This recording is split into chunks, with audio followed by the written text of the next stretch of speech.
I wasn't really thinking of it as a movie. I was having enough difficulty turning it into a book.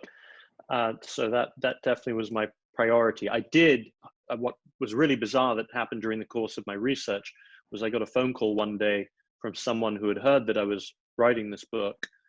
He was working at Univision, and he invited me over for brunch. I appear at brunch, and there's not one. I think there were 8 Univision executives, and it was sort of like a ambush. And they all decided they wanted to turn what I was working on into this big TV show that would sort of half be in Spanish and half be in English. And so, I ended up leaving with a television deal after brunch. And so I sort of did pause the book for a while, and really bizarre because I hadn't even finished my research, let alone written my first page. And suddenly I'm converting a book that doesn't exist into a TV show that might exist before my book exists. So yes, to a great extent, I was, it suddenly changed the way I was thinking about the project, for better or for worse. And the fun thing about doing that was that all those, this is a nonfiction book. I'm very conscientious about trying to get things absolutely right. This took me 5 years to do, but those rules do not apply when you're turning it into a television show.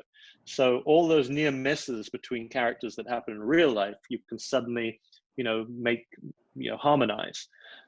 So you can have a lot of fun doing that. Now, what happened in this case was that the film company that was set up for Univision in Los Angeles blew up.